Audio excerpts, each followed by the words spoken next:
So, question number 11. With reference to biosimilars, consider the following statements. Biosimilars are identical copies of biological drug similar to generic medicines. Biosimilars are primarily used for the treatment of cancer and autoimmune diseases. Biosimilars are widely used in gene therapy as an alternative to CRISPR-based treatment. So, இதுக்கு ஆன்சர்னு பார்த்துக்கிட்டிங்கன்னா B.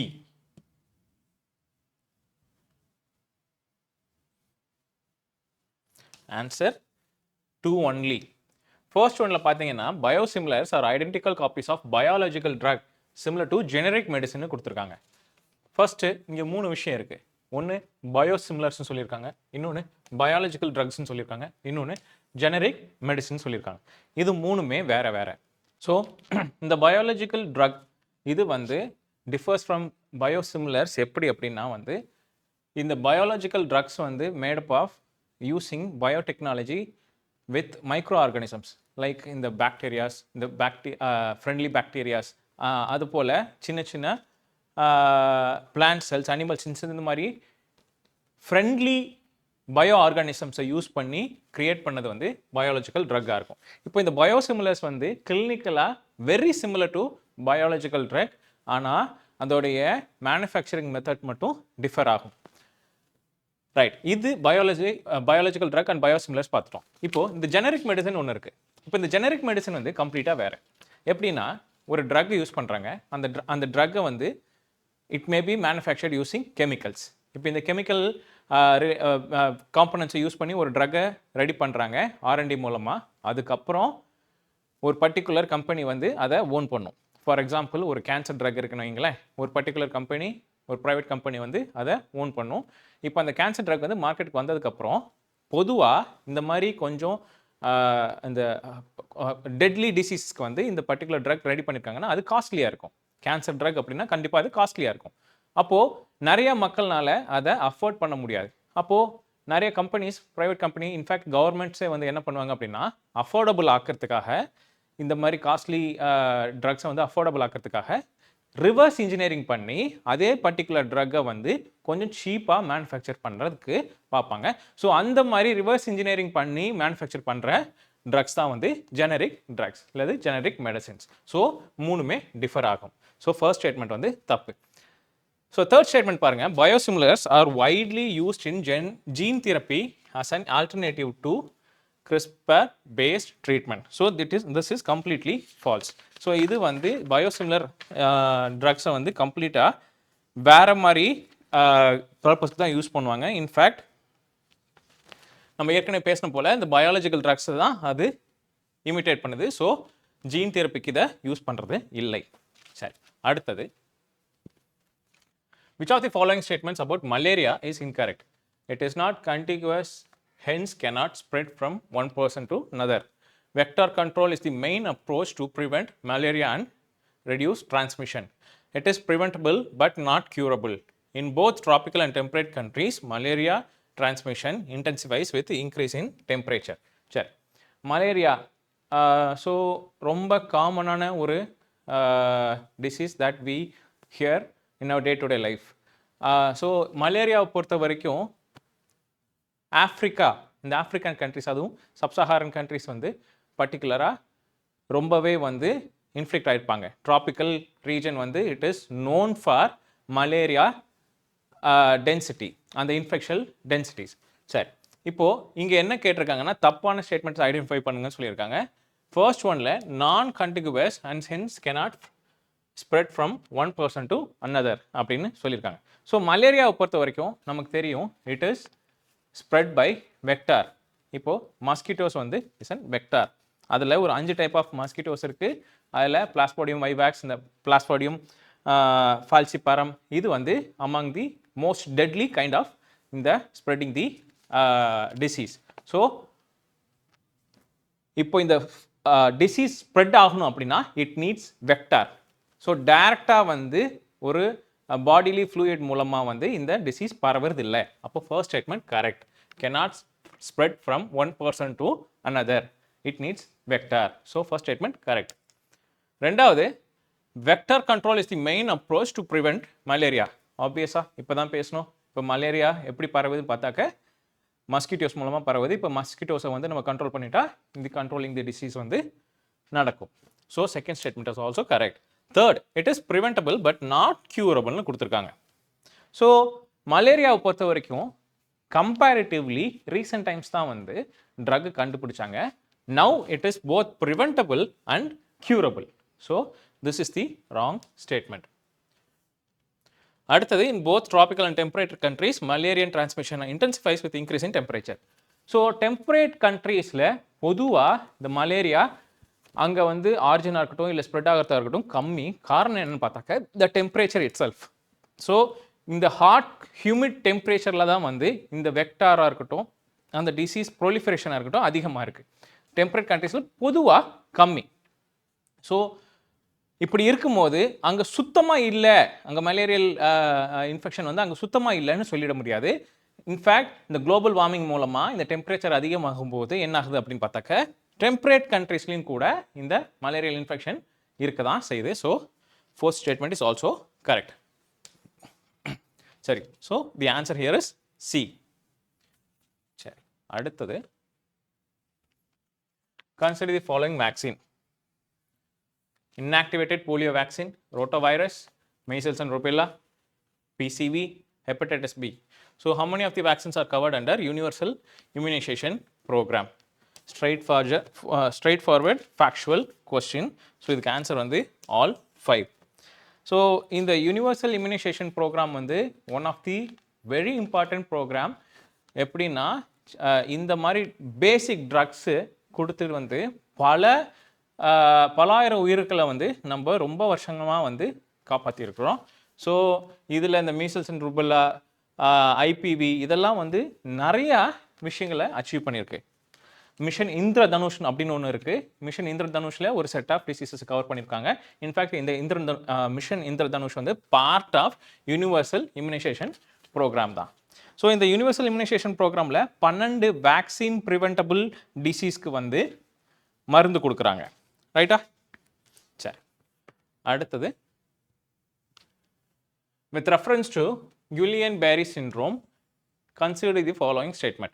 It is an autoimmune disorder in which the body's immune system attacks the peripheral nervous system. The disease is primarily caused by genetic mutation and is not linked to any viral or bacterial infection. சரி, so இந்த Guillain-Barré syndrome, so இதை வந்து நம்ம கொஞ்ச நாளைக்கு முன்னாடி பேப்பரில், in fact இப்போ ரீசெண்டாகவும் பார்த்துருப்போம். கொஞ்ச நாளைக்கு முன்னாடி பிரேசில் இந்த மாதிரி இடங்களில் ஜீகா வைரஸ், அமெரிக்காஸில் ஜீகா வைரஸ் பரவிட்டு இருந்துச்சு. அப்போவும் நம்ம இதை கேள்விப்பட்டிருப்போம். ரீசெண்டாக இந்த Guillain-Barré syndrome வந்து மகாராஷ்டிரா ஸ்டேட்ஸில் வந்து நிறையாவே பரவிட்டு இருக்கு அப்படின்னு சொல்லிட்டு நியூஸில் பார்த்துருப்போம். ஸோ இதை பொறுத்த வரைக்கும் இந்த ஃபர்ஸ்ட் ஸ்டேட்மெண்ட் வந்து correct. It is an autoimmune disorder in which the body's immune system attacks the peripheral nerve system. அது கரெக்ட் ஸ்டேட்மெண்ட். இன்ஃபேக்ட் இது நீங்கள் பார்த்தீங்கன்னா அட்டாக்ஸ் தி பெரிஃபரல் நர்வ் சிஸ்டம் அப்படின்னாலே வந்து nerve systems, once nerve systems வந்து damage ஆக ஆரம்பிச்சிச்சு அப்படின்னா என்ன ஆக ஆரம்பிக்கும், நம்மளுடைய லிம்ஸ் அது வந்து கொஞ்சம் வீக்கன் ஆக ஆரம்பிக்கும். இந்த கண்ட்ரோல் ஓவர் தி ஃபிங்கர்ஸ் அந்த மாதிரி விஷயங்கள் வந்து நம்ம விட ஆரம்பிப்போம். ஸோ இந்த நர்வ் சிஸ்டம் வந்து இந்த லோக்கோமோட்டிவ் விஷயங்களுக்கு ரொம்பவே முக்கியமானது. இன்ஃபேக்ட் நம்மளுடைய பேச்சு, நம்மளுடைய கழுத்து திருப்பது எல்லாமே வந்து it is connected to nerve system. So அது முக்கியமாக வந்து இந்த பர்டிகுலர் சிண்ட்ரோம்னால பாதிக்கப்படும். சரி, செகண்ட் ஸ்டேட்மெண்ட் வந்து என்ன சொல்லியிருக்காங்கன்னா காஸ்ட் பை ஜெனட்டிக் மியூட்டேஷன் சொல்லியிருக்காங்க. No, this is not because of genetic mutation. இதில் வந்து both virus and bacterial infection மூலமாக இது நடக்கலாம். இன்ஃபேக்ட் நம்ம சொன்ன போல் இப்போ கொஞ்சம் நேரத்துக்கு முன்னாடி டிஸ்கஸ் பண்ண போல் அமெரிக்காஸில் ஜீகா வைரஸ் வந்தப்போ இந்த பர்டிகுலர் சிண்ட்ரோமும் மைக்ரோசிஃபாலி அப்படிங்கிற ஒரு டிசீஸும் வந்து பரவிட்டு இருந்தது. ஸோ அது வந்து it was caused by Zika virus. நார்மலாக இந்த பர்டிகுலர் டிசீஸ் வந்து கேம்ஃபிலோபாக்டர் ஜுஜுனி அப்படின்னு சொல்லி ஒரு பாக்டீரியா மூலமாக தான் வந்து இது காஸ் பண்ணப்படுது.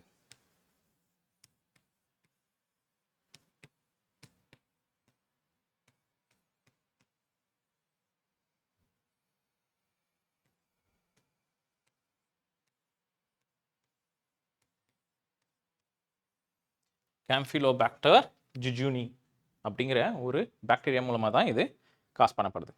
Right. So the answer here is only 1. Right. அடுத்தது antibiotics are chemical substance produced only through synthetical methods. அடுத்தது the antibiotics work against bacterial and viral infection. Antimicrobial resistance is a natural process that happens over time through genetic changes in pathogens. சரி, so ரொம்ப ஜென்ரலான question. Antibiotics, antigens, antibodies இது எல்லாத்தையுமே வந்து நம்ம என்சிஆர்டிஸில் எங்கேயாவது பார்த்துருப்போம் கண்டிப்பாக. ஸோ ஃபர்ஸ்ட் ஒன் வந்து are chemical substance produce only through synthetical மெத்தட்னு சொல்லியிருக்காங்க. It is not true. Antibiotics வந்து நேச்சுரல் மெத்தட்ஸ்லையுமே வந்து இதை ப்ரொடியூஸ் பண்ணலாம். ஸோ ஃபர்ஸ்ட் ஸ்டேட்மெண்ட் தப்பு. ரெண்டாவது, antibiotics work against bacterial and viral infection சொல்கிறாங்க. ரைட். இப்போது பாக்டீரியா, வைரஸ் இது ரெண்டுக்குமே வந்து டிஃப்ரென்ஸ் உண்டு, நமக்கு தெரியும். ஸோ இந்த structure of bacteria and virus வந்து it differs so much that antibiotics does not work against virus. In fact, பாக்டீரியாவுக்கு வந்து செல்வால் உண்டு, வைரஸ்க்கு கிடையாது. ஸோ இந்த செல்வாலை அட்டாக் பண்ணி தான் வந்து இந்த ஆன்டிபயோட்டிக்ஸ் வந்து ஒர்க் ஆகும். ஸோ இந்த வைரஸில் செல்வால் இல்லாதனால அதை வந்து வைரஸை வந்து இந்த ஆன்டிபயோட்டிக்ஸ் அட்டாக் பண்ண முடியாது. இப்போ வைரஸ்க்கு அப்போ என்ன பண்ணுறது அப்படின்னு பார்த்தா, we have vaccines. Vaccines வந்து it is very effective against virus. So second statement தப்பு. Third, antimicrobial resistance natural process. So it is true. So நம்ம கேள்விப்பட்டிருப்போம் டியூபர்குலோசிஸ். டியூபர்குலோசிஸை பொறுத்த வரைக்கும் ஃபர்ஸ்ட் இருந்ததை விட இப்போ வந்து அந்த பாக்டீரியா வந்து ரொம்பவே வந்து ரெசிஸ்டிவ் ஆயிடுச்சு அப்படின்னு சொல்லிட்டு drug resistive tuberculosis, extreme drug resistive tuberculosis இந்த மாதிரி விஷயங்களும் இப்போ வந்துட்டு இருக்கு. அது பெரிய ப்ராப்ளமாக இருக்குது அப்படிங்கிறத நம்ம டே டு டே நியூஸ் பேப்பர்ஸில் பார்த்துருப்போம். சரி, so third statement is correct. அப்போது ஆன்சர் வந்து ஒன்லி 1. சரி, அடுத்தது Nobel prize in Physiology 2024 was awarded for the discovery of microRNA. In this context, consider the following statements. MicroRNA and messenger RNA are made from the same basic chemical compounds. MicroRNA have a greater length and compared to mRNA. After binding with microRNA, mRNA stops the production of protein. Both microRNA and mRNA are potential agents for targeted therapies. So comparatively this question is little difficult. ஆனால் நீங்கள் அந்த ஸ்டேட்மெண்ட்ஸை வாசிச்சிங்கன்னா, கொஞ்சம் கேர்ஃபுல்லாக வாசிச்சிங்க அப்படின்னா கொஞ்சமாவது நீங்கள் அந்த answer derive பண்ணுறதுக்கு சான்சஸ் உண்டு. ஸோ ஃபர்ஸ்ட் ஸ்டேட்மெண்ட் பாருங்கள், micro RNA and messenger RNA R mat from the same basic chemical compounds. இதில் பெருசாக நம்ம டெக்னிக்கலாக மாறி இருக்கிறதுக்கு வாய்ப்பு ரொம்ப கம்மி. இப்போது ரெண்டுமே வந்து ஆர்என்ஏஸ் தான். ஸோ இது ஸ்டேட்மெண்ட் ட்ரூன்னு வச்சுப்போம். ரெண்டாவது, micro RNA have a greater length compare to mRNA அப்படின்னு சொல்கிறாங்க. ஸோ இந்த பேர்லேயே வந்து it is called as micro RNA. இங்கே வந்து எம்ஆர்என்ஏ மெசஞ்சர் ஆர்என்ஏ சொல்கிறாங்க. அப்போது மைக்ரோ ஆர்என்ஏ வந்து எம்ஆர்என்ஏ விட அந்த லென்த்து வந்து இங்கே பெருசாக இருக்குன்னு சொல்கிறாங்க. ஸோ இதுவே வந்து ஒரு கான்ட்ரடிக்டரியான ஒரு இன்ஃபர்மேஷனாக இருக்குது. So this statement is false. அடுத்து, after binding with micro RNA, mRNA stops the production of protein.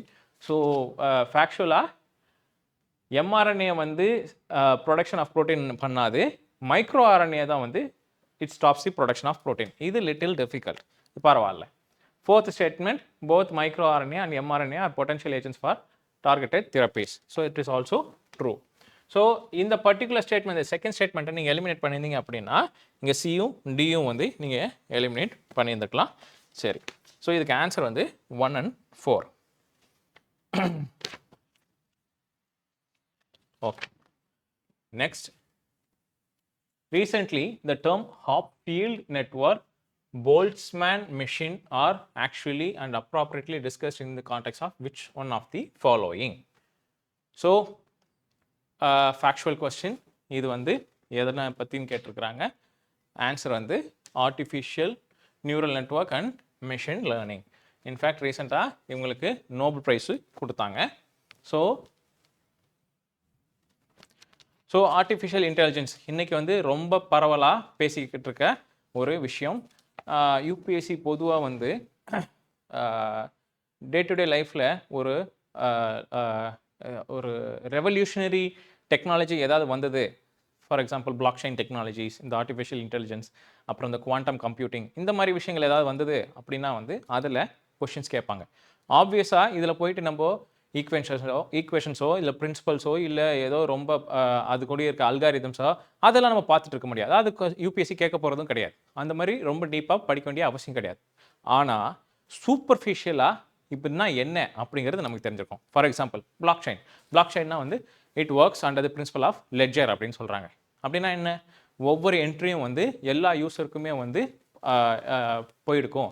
அப்போது அங்கே வந்து ஏமாத்துறதுன்னு கஷ்டம் அப்படிங்கிற ஒரு பேசிக்கான நாலேஜ் வந்து நமக்கு தெரிஞ்சிருக்கும். இப்போ குவாண்டம் கம்ப்யூட்டிங், இந்த குவாண்டம் மெக்கானிக்ஸ் அப்படின்னா it works under the principle of superimposition and entanglement அப்படிங்கிற இந்த 2 கீவேர்ட்ஸ் நமக்கு தெரிஞ்சிருக்கும். அதே போல் இந்த ஆர்டிஃபிஷியல் இன்டெலிஜென்ஸ்னால் வந்து இங்கே வந்து டீப் லேர்னிங்கிற விஷயம் தெரிஞ்சிருக்கணும். ஸோ மிஷின் லேர்னிங்கிற விஷயம் தெரிஞ்சிருக்கணும். நியூரல் நெட்வொர்க் தெரிஞ்சிருக்கணும். இந்த நியூரல் நெட்வொர்க் பேசிக்காக என்ன? It is a part of deep learning அப்படிங்கிற விஷயம் தெரிஞ்சிருக்கணும்.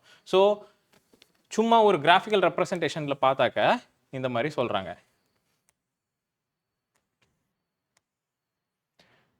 ஸோ இது வந்து ஆர்டிஃபிஷியல் இன்டெலிஜென்ஸ், இது வந்து மிஷின் லேர்னிங், இது டீப் லேர்னிங்.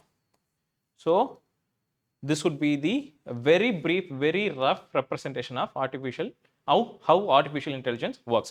So இங்க நியூரல் நெட்வொர்க் அப்படிங்கிற ஒரு விஷயம் எதுக்குள்ள வருதுன்னா இந்த டீப் லேர்னிங் அப்படிங்கிற ஒரு விஷயத்துக்குள்ள வருது. சரி, so this is the answer here is B. Right. அடுத்து India's first hyperloop test track of 410 meters was completed at the Tayur, Chennai. In this context, consider the following statements. Hyperloop is a zero-emission high-speed train that travels in a pressurized tube using vacuum ports. Hyperloop is a maglev train system that uses magnet for both levitation and propulsion. சரி, so hyperloop பற்றி நம்ம தெரிஞ்சு வச்சுருந்துருக்கலாம். Simple statements போல தான் இருக்குது. So கொஞ்சம் கவனமாக நீங்கள் ரீட் பண்ணல அப்படின்னா இங்கே நீங்கள் தப்பு பண்ணுறதுக்கான வாய்ப்பு நிறையா உண்டு. இங்கே கவனிச்சிங்கன்னா zero emission high speed train true that travels in a pressurized tube using vacuum pots அப்படின்னு சொல்லியிருக்காங்க. இங்கே பாட்ஸ் பேசிக்காக என்ன அப்படின்னா அங்கே தான் பீப்புள் ஹியூமன்ஸ் வந்து உட்காருவாங்க. ரைட்டா? உட்கார இடம் அந்த பாட்ஸ் வந்து வேக்கமாக இருக்குமா? அப்படி வேக்கமாக இருந்தால் அவங்களால அங்கே மூச்சு விட முடியுமா? ஸோ இங்கே என்னன்னா வேக்கம் டியூப்ஸில் ப்ரெஷரைஸ்டு பாட்ஸ், இதுதான் இங்கே ட்விஸ்ட்டு. சரியா? வேக்கம் டியூப்ஸில் ப்ரெஷரைஸ்டு பாட்ஸ் உள்ளே வச்சுருப்பாங்க. ரைட்டா? So the first statement is wrong. Second statement வந்து maglev train system that uses magnets for both levitation and propulsion, it is true. So answer வந்து 2 only. ஒரு சிலர் தப்பு பண்ணியிருந்தீங்கன்னா பிரச்சனை இல்லை, கொஞ்சம் கவனமாக ரீட் பண்ணுற பழக்கத்தை பழகிக்காங்க. ரைட். அடுத்தது தி world's first wood paneled satellite LignoSat was launched into space. Which of the following is not its objective? Test the reliability of timber as renewable building material for future space travel. Test the ability to shield semiconductors from space radiation. To generate oxygen in space using wood decomposition. To reduce the use of metal and aluminum in space technology. சரி, இதை பற்றி நம்ம கேள்விப்பட்டிருக்கலாம், இல்லை கேள்விப்படாமல் இருக்கலாம். ஆனால் நீங்கள் இந்த கொஷினை கொஞ்சம் கேர்ஃபுல்லாக வாசிச்சிங்கன்னா அகைன் இந்த கொஷினை கொஞ்சம் ஆன்சர் பண்ணியிருந்துருக்கலாம். ஸோ இதில் சி ஸ்டேட்மெண்ட்டை பாருங்கள். Generate oxygen in space using would decomposition அப்படின்னு சொல்கிறாங்க. ஜென்ரலாக நமக்கு என்ன தெரியும்? வுட் டீகம்போஷன் அப்போ என்ன ஆகும்? மீத்தேன், கார்பன் டை ஆக்சைடு இது தான் வெளியே வரும். So to generate oxygen in space using wood டீகம்போஷனுங்கிறது வந்து ஒரு சென்ஸே இல்லாத ஒரு ஸ்டேட்மெண்ட் போல் இருக்குது. ஸோ இதுதான் வந்து நாட் கரெக்ட். ஸோ மீதி எல்லாமே வந்து ட்ரூ. இன்ஃபேக்ட் இது வந்து ஒரு குட்டி சேட்டலைட் 10x10x10 சென்டிமீட்டர்ஸில் தான் வந்து இதை அனுப்பியிருக்கிறாங்க. இது ஒரு 900 grams வெயிட் உள்ள ஒரு சின்ன சேட்டலைட் தான். ஸோ இது ஃபர்ஸ்ட் டைம் இதை அனுப்பிட்டு இந்த ரிலையபிலிட்டி ஆஃப் டிண்டர் இந்த ஸ்பேஸ் சேட்டலைட்ஸில் ஸ்பேஸ் ஆப்ஜெக்ட்ஸில் வந்து இந்த இந்த பர்டிகுலர் ட்ரீயோ இல்லாட்டினா டிம்பரோ வந்து எப்படி வந்து ஒர்க் ஆகுது, இனிமேல் வர ஃப்யூச்சர் மிஷன்ஸில் வந்து நம்ம வுட்டை யூஸ் பண்ணலாமா அப்படிங்கிற ஒரு சும்மா ஒரு ட்ரையலுக்காக தான் இதை மேலே அனுப்பியிருக்கிறாங்க. So answer here is C. சரி, அடுத்தது in the context of modern scientific research, what is or are the difference between ice cube and cubic kilometer neutron telescope? So இந்த ice cube அப்படிங்கிறது வந்து previous year question பா. சரி, first, while ice cube is located in the south pole, KM3 NET is located in the Mediterranean Sea. Ice cube uses ice as the medium to detect neutrinos, while KM3 net uses seawater for the same purpose. Ice cube is yet to detect high energy neutrinos, and while KM3 net has already detected the high energy neutrinos. சரி, நியூட்ரினோஸை பற்றி part ஒன்லேயே வந்து discuss பண்ணியிருப்போம். So பேசிக்காக neutrinos வந்து எங்கேருந்து வருதுன்னு பார்த்தோம், from sun. In fact it is the most abundant element to have presence in universe with mass. நியூட்ரினோஸ்க்கு வந்து மாஸ் உண்டு. In fact the most abundant particles அப்படின்னு சொல்லிட்டா ஃபோட்டான்ஸ், அதாவது லைட், அதுவாக தான் இருக்கணும். ஆனால் லைட்டுக்கு வந்து மாஸ் கிடையாது, நியூட்ரினோஸ்க்கு மாஸ் உண்டு. சரியா? ஆனால் மாஸ் உண்டு, பட் ரொம்ப நெக்லிஜிபிள். நம்ம ஏற்கனவே பார்த்த போல it is very negligible. So இந்த particular feature of this neutrino வந்து it makes it very hard to detect neutrinos. In fact அந்த நியூட்ரினோஸ் எது கூட எல்லாம் இன்ட்ராக்ட் ஆகுதுன்னு பார்த்தோம், வீக் ஃபோர்ஸ் அண்ட் கிராவிட்டி. இது ரெண்டுக்குள்ள இந்த ரெண்டு ஃபோர்ஸ்க்கு மட்டும்தான் வந்து இது இன்ட்ராக்ட் ஆகுதுன்னு பார்த்தோம். So it makes it very difficult for identifying neutrinos. Neutrinos 3 type இருக்குன்னு பார்த்தோம். சரி, ஸோ திஸ் இஸ் அப்போ நியூட்ரினோஸ். இங்கே வந்து என்ன சொல்லியிருக்காங்கன்னா, while ice cube is located in south pole, KM3 net is located in the Mediterranean Sea அப்படின்னு சொல்லியிருக்காங்க. Factually it is true. Second, ice cube uses ice as a medium to detect neutrinos, whereas KM3 net வந்து sea water use பண்ணுறாங்க. Also true. Ice cube வந்து is yet to detect high energy நியூட்ரினோஸ்னு சொல்லியிருக்காங்க. இது வந்து false. Ice cube வந்து already இது detect பண்ணியிருக்கு, நியூட்ரினோஸை டிடெக்ட் பண்ணியிருக்கு. ரைட்டா? சரி, so answer here is 1 and 2. Right. அடுத்தது, what is are the feature advantages of quantum dot organic light emitting diode display technology? இது நம்ம அட்வர்டைஸ்மெண்ட்ஸில் பார்த்துருப்போம். சாம்சங், சோனிஸ் இந்த மாதிரி கம்பெனிஸ் வந்து இந்த QD OLED யூஸ் பண்ணி வந்து டிஸ்பிளே இது கொடுக்குறாங்க அப்படின்னு பார்த்துருப்போம். சரி, so first statement, it uses quantum dots to deliver high brightness without the need for traditional colour filters. It ensures consistent brightness and accurate colors from any viewing angle. Third, it use blue light as the primary light source, as blue has the lowest energy within the visible light spectrum. சரி, so first இங்கே quantum டாட்ஸ்ன்னு சொல்லியிருக்காங்க. இந்த quantum dots நம்ம ஏற்கனவே பார்த்த போல இந்த revolutionary technologies, block chain, artificial intelligence, அந்த குவாண்டம் டெக்னாலஜி, இந்த மாதிரி விஷயங்கள். இப்போ இந்த குவாண்டம் டெக்னாலஜி பேசிக்காக என்னன்னு சொன்னோம், 2 பிரின்சிபல்ஸில் இருக்குன்னு சொன்னோம். ஒன்று சூப்பர் இம்போஷன், இன்னொன்று என்டாங்கிள்மெண்ட். இப்போது இதே வகையில் கியூபிட்ஸ் அப்படிங்கிற ஒரு விஷயத்தை பார்த்துருப்போம். Qubits previous year question also. So இந்த கியூபிட்ஸ் பேசிக்காக என்ன, being in state of both in 0 and 1. சரியா? சரி, அப்போது இதுதான் வந்து பேசிக்காக இந்த சூப்பர் இம்போஷன். அப்போ இந்த குவாண்டம் டாட்ஸும் பேசிக்காக இந்த பிரின்சிபல்ஸ் மூலமாக தான் வந்து இயங்கப்படுது. ரைட்டா? இது என்ன ஏது அப்படிங்கிறது வந்து ரொம்ப டீட்டெயிலாக நீங்கள் போய் படிக்கணும்னு அவசியம் கிடையாது. குவாண்டம் டாட்னா என்ன அப்படிங்கிற ஒரு விஷயத்தை மட்டும் நீங்கள் பார்த்து வச்சுக்கோங்க. இது வந்து அந்த எலக்ட்ரான்ஸ் வந்து உள்ள ஹை எனர்ஜி எலக்ட்ரான்ஸாக உள்ளே அடங்கி இருக்கும், ஒரு சின்ன டாட் போல தான் இருக்கும். ஸோ அதை வந்து இங்கே யூஸ் பண்ணுறாங்க. எதுக்காக அப்படின்னா, இந்த ஃபர்ஸ்ட் ஸ்டேட்மெண்ட்டில் சொல்லியிருக்க போல delivers high brightness without the need for traditional colour filters. True. ரெண்டாவது, consistent brightness, accurate colour from any viewing angle, it is also true. Right. இப்போது தேர்ட் ஸ்டேட்மெண்ட்டை வாசிங்க. Blue light as the primary light source, as blue has the lowest energy within the visible light spectrum அப்படின்னு சொல்லியிருக்காங்க. இப்போ இந்த technology உங்களுக்கு தெரியாட்டினாலும் பரவாயில்ல, quantum டாட்னா என்னன்னு தெரியாட்டினாலும் பரவாயில்ல, இப்போ இந்த பர்டிகுலர் ஸ்டேட்மெண்ட்டை வாசிங்கனாலே இந்த கொஸ்டின் ஆன்சர் நீங்கள் பண்ணலாம். இப்போ நம்ம ஏற்கனவே போன பார்ட்டில் டிஸ்கஷனில் வந்து இந்த விசிபிள்ஸ் லைட் ஸ்பெக்ட்ரம் அப்படிங்கிற ஒரு இதை பார்த்துருந்தோம். என்ன அப்படின்னா, எக்ஸ்ரேஸு இந்த மாதிரி யூவி ரேஸ் இந்த மாதிரி விஷயங்கள் பார்த்தோம். இப்போ இந்த விசிபிள் ஸ்பெக்ட்ரம் அந்த விப்ஜிஆர் அப்படிங்கிறதுல வந்து ரெட் ஆரஞ்சு இது வந்து வேவ்லென்த் அதிகமாக உண்டு அப்படிங்கிறத பார்த்தோம். ப்ளூ சைடு வந்து எனர்ஜி அதிகமாக இருக்குன்னு பார்த்தோம். இன்ஃபேக்ட் விப்ஜிஆரில் அந்த வைலட்லேருந்து ஸ்டார்ட் பண்ணிங்க அப்படின்னா ரெட்டில் போய் முடியும் போது moving towards the red side, அதாவது ரைட் சைடில் விப்ஜிஆரில் அந்த வீல் ஆரம்பித்து அந்த ஆரில் போய் முடியும் போது இந்த வேவ்லென்த் அதிகமாகிட்டே போகும்.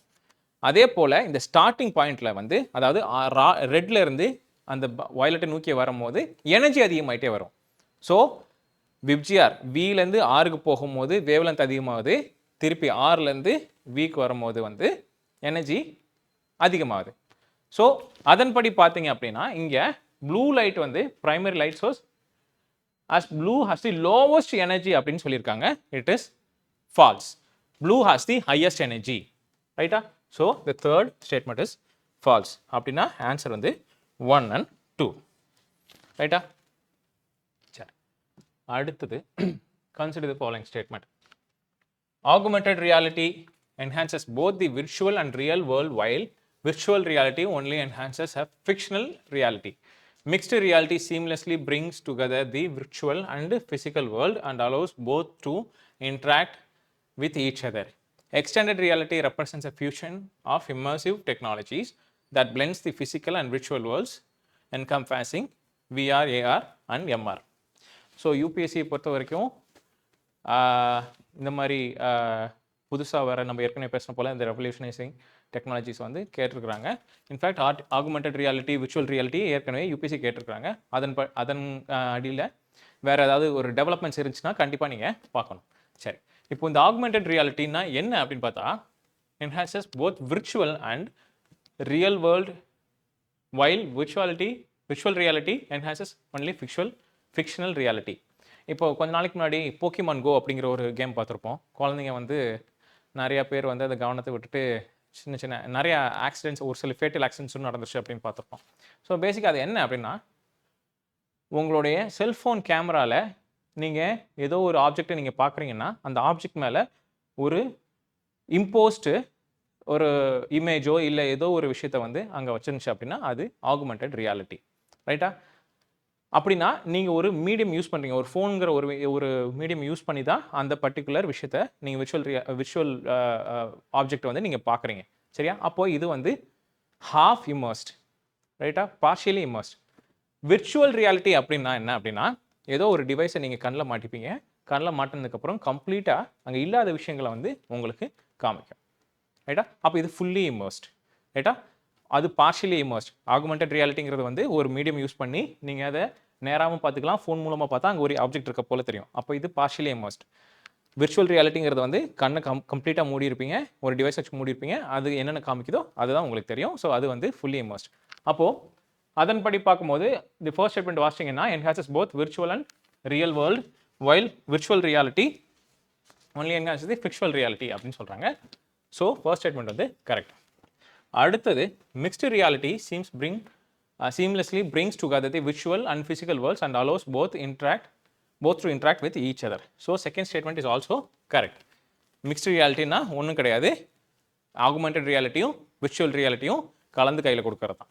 சரியா? இந்த எக்ஸ்டெண்டட் ரியாலிட்டின்னு ஒன்று இருக்குது. சரியா? அப்படின்னா என்ன அப்படின்னு பார்த்தாக்க, இந்த ஸ்டேட்மெண்ட் சொல்கிற போல represents a fusion of immersive technologies that blends the physical and virtual worlds encompassing VR, AR and MR. So meta அப்படிங்கிற, அதாவது S12 ஃபேஸ்புக் மெட்டா இன்னைக்கு மாறி இருக்கு. இந்த மெட்டா வந்து மெட்டாவர்ஸ் அப்படிங்கிற ஒரு விஷயத்தை கொண்டு வந்தாங்க. என்ன அப்படின்னு பார்த்தாக்கா, கம்ப்ளீட்டாக ஒரு விர்ச்சுவல் வேர்ல்டு. நீங்கள் வந்து ஒரு அவதார் நீங்கள் ஒன்று எடுத்துகிட்டு கம்ப்ளீட்டாக ஒரு விர்ச்சுவல் வேர்ல்டில் நீங்கள் ரோம் பண்ணிருக்கலாம் இன்டர்நெட்குள்ளே. ஸோ அது இன்னுமே வந்து டெவலப்பிங் ஸ்டேஜில் இருக்குது. அதுக்கு ரூல்ஸ் அண்ட் ரெகுலேஷன்ஸ்லாம் இன்னுமே வந்து கிடையாது. ஸோ இன்னும் அது டெவலப்பிங் ஸ்டேஜில் தான் இருக்குது. ஸோ அந்த மாதிரி விஷயம் என்ன அப்படின்னு பார்த்தா, இந்த எக்ஸ்டர்னல் ரியாலிட்டி மூலமாக வந்து இயங்கப்படுறது தான். சரியா? So all the statements are true. 1, 2, 3 இதுக்கு ஆன்சர் வந்து 1, 2, 3 ஆப்ஷன் அடியில் இருக்குது. ஸோ இங்கே ஆப்ஷன் வந்து 1, 2, 3. சரி, ஸோ இதுதான் அந்த ரெப்ரசன்டேஷன். விர்ச்சுவல் ரியாலிட்டினா நீங்கள் இந்த டிவைஸ்குள்ளே பார்க்கும்போது உங்களுக்கு என்ன தெரியுதோ கம்ப்ளீட்லி எமர்ஸ்டாக நீங்கள் என்ன பார்க்குறீங்களோ அதுதான். ஆகுமெண்டட் ரியாலிட்டி அப்படின்னா நீங்கள் ஒரு கிளாஸ் மூலமாக பார்ப்பீங்க, ஆனால் அங்கே இருக்கிற ரியல் ஆப்ஜெக்ட்ஸும் இருக்கும், அதே சமயத்தில் விர்ச்சுவல் ஆப்ஜெக்ட்ஸும் உங்களுக்கு தெரியும். இப்போ இந்த மிக்ஸ்டு ரியாலிட்டி அப்படின்னா போத் இந்த ரெண்டு விஷயங்களையும் கலந்துங்கி கொடுக்கறது. சரியா? ரைட். அடுத்தது with reference to the global partnership on artificial intelligence GPI Summit, consider the following statement. It is an international multi-stakeholders initiative launched in 2020 with India as one of the founding members. ரெண்டாவது, GPI adopted the New Delhi Declaration in 2024 highlighting AI governance, deepfake detection and ethical AI development. சரி. So factual question, global partnership on artificial intelligence. So 2020 தான் இது உருவாக்கப்பட்டுச்சு. India is also an founding member. இப்போது இதன் செக்ரட்டேரியட்னு பார்த்தீங்கன்னா OECD countries அவங்களுடைய secretary பாரிஸில் இருக்குது. அதே தான் இங்கே செக்ரட்டேரியட்டாகவும் இங்கே இயங்கிட்டு வருது. இப்போது இன்னைக்கு இந்த பர்டிகுலர் சமிட் வந்து இந்த பர்டிகுலர் இது வந்து ஓப்பன் டு ஆல் கண்ட்ரிஸ். ரைட்டா? இப்போது ரீசண்டாக நியூ டெல்லியில் ஒரு சமிட் நடந்துச்சு. அதில் நியூ டெல்லி டிக்ளரேஷன் வந்து கொண்டு வந்தாங்க. அதில் India is also part. So இதுக்கு ஆன்சர் வந்து போத் 1 and 2. ரைட்டா? சரி. அடுத்தது consider the following pairs. Plastics commonly used in polyvinyl chloride, பிவிசின்னு சொல்லுவாங்க.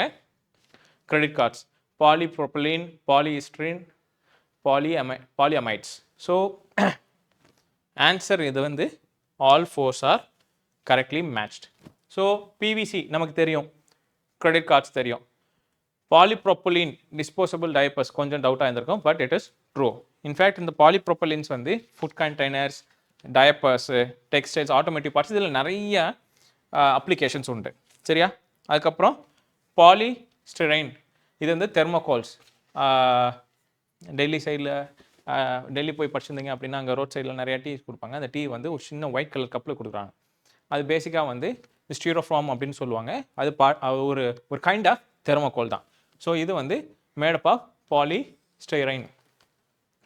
ஸோ ஹியர் இது என்னன்னா, இது வந்து என்விரான்மெண்டலி இட் இஸ் லிட்டில் பாலிஸ்டைரைன் வந்து லிட்டில் டிஸ்அட்வான்டேஜ். என்ன அப்படின்னா, இதை டிஸ்போஸ் பண்ணுறது வந்து கொஞ்சம் கஷ்டம். இது என்விரான்மெண்டலி லிட்டில் டிட்டர்மெண்டல். சரியா? அடுத்தது பாலியமைட்ஸ். ஸோ புல்லட் ப்ரூஃப் மெட்டீரியல்ஸ் சொல்கிறாங்க. கெவ்லார் ஜாக்கெட்ஸ்ன்னு நீங்கள் எங்கேயாவது கேள்விப்பட்டிருப்பீங்க. டிஃபென்ஸ் எக்ஸ்போஸ் இல்லாட்டினா படங்களில் கூட நீங்கள் கேள்விப்பட்டிருப்பீங்க. கெவ்லார் ஜாக்கெட்ஸ் பேசிக்காக இந்த கெவ்லார் ஜாக்கெட்ஸ் வந்து பாலி அமைட்ஸ். ஸோ இந்த கெவ்லார் ஜாக்கெட்ஸ் வந்து புல்லட் ப்ரூஃபு, நைஃப் வச்சு குத்தினாலும் அது எதுவும் ஆகாது. ஸோ அந்த மாதிரி ஸ்ட்ராங்காக இருக்கிறது வந்து எந்த மெட்டீரியலில் மேனுஃபேக்சர் பண்ணிப்பாங்கன்னா பாலியமைட்ஸில் தான். சரியா? So all 4 pairs R correctly matched. Right. அடுத்தது vanadium, one of the 12 critical mineral recently discovered in Gujarat, is used in the manufacturing of which of the following? Steel alloys, aircraft carriers, batteries, dyes and printing fabrics, ceramics. So answer வந்து இது all the above. 1 2 3 4 5. So vanadium வந்து பேசிக்கா one of the rare earth metals. So இந்த rare earth metalsனா around 17 metals இருக்கு. So China வந்து they are the largest producer of rare earth metals in the world, the whole world. In fact, in the largest producer னு சொல்லும்போது 90 to 95% of rare earth metals வந்து யாருக்கு வந்து வேர்ல்டுக்கு produce பண்ணி கொடுக்குறா அப்படின்னு பார்த்தாக்க சைனா தான். ரைட்டா? பிரேசில், ஸ்டேட்ஸு, அப்புறம் இந்தியா, இவங்களுக்கு எல்லாத்துக்குமே வந்து ரிசர்வ்ஸ் உண்டு. ஆனால் ப்ரொடியூஸ் பண்ணி கொடுக்குறது வந்து கம்மி. In fact India has about 5% of world's resource of rare earth metals. ரைட்டா? சரி. இப்போ இந்த வெனாடியம் வந்து பேசிக்காக அதோடைய ஓர் என்னன்னு பார்த்தா டைட்டானோ மேக்னடைட். இந்த டைட்டானோ மேக்னடைட்டில் தான் 88% ஆஃப் வேர்ல்ட்ஸ் வெனாடியம் வந்து எக்ஸ்ட்ராக்ட் பண்ணுறாங்க. ரைட்டா? சரி. இப்போது நம்மளுடைய கண்ட்ரியில் எங்கெங்கெல்லாம் வந்து இது இருக்குது அது அப்படின்னு பார்த்தா ரீசெண்டாக குஜராத்தில் இதை டிஸ்கவர் பண்ணியிருக்காங்க.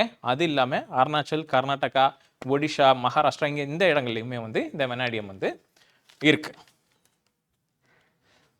ரைட். ஸோ ஆன்சர் வந்து டி. ஓகே. அடுத்து, with reference to the application of drones, consider the following statement. Drones equipped with lidar and thermal imaging sensor are used in disaster management for search and rescue operations. UAVs are being deployed in agriculture for precision farming, including pesticide spraying and crop health monitoring. Military drones can perform both reconnaissance and offensive operations, including autonomous target acquisition. Drones cannot be used for environmental conservation as they disturb wildlife ecosystem. UAVs are being used in smart cities initiative for traffic monitoring, crowd control and infrastructure inspection. Drones ன்னு பார்க்கும்போது அதோடைய applications வந்து ரொம்பவே வந்து அதிகம். So எந்த ஒரு விஷயமா இருந்தாலும் it can be done by ட்ரோனுங்கிற போல தான் இருக்கும். சரியா? இப்போ இங்கே வந்து lidar and thermal imaging correct தான், பண்ணலாம். டிப்ளாய்டு இன் அக்ரிகல்ச்சர் பண்ணலாம். மிலிட்ரி ட்ரோன்ஸ் ஆப்வியஸாக பண்ணலாம். உக்ரைனில் வந்து நிறையா யூஸ் பண்ணுறாங்க, ரஷ்யா யூஸ் பண்ணுறாங்க. அதுக்கப்புறம் இந்த ஸ்டேட்மெண்ட் பார்த்தீங்கன்னா ஸ்மார்ட் சிட்டி இனிஷியேட்டிவ்ஸில் டிராஃபிக் மானிட்டரிங் ஆப்வியஸாக அதை பண்ணலாம். சரி, இப்போ இந்த ஃபோர்த் ஒன் பார்த்தீங்கன்னா drones cannot be used for environmental conservation as they disturb wildlife ecosystemனு சொல்லியிருக்காங்க. So on the first glance வந்து ஒரு சிலருக்கு இது கரெக்ட் மாதிரி படலாம், but it is not correct. So fourth statement வந்து தப்பு. ரைட்டா? It is used in environmental conservation. In fact நீங்கள் ட்ரோன்ஸை யூஸ் பண்ணி என்ன பண்ணுறாங்க அப்படின்னு பார்த்தீங்கன்னா, வேல்ஸ் ஃபார் எக்ஸாம்பிள் ஒரு சின்ன கேஸ் சொல்கிறேன்.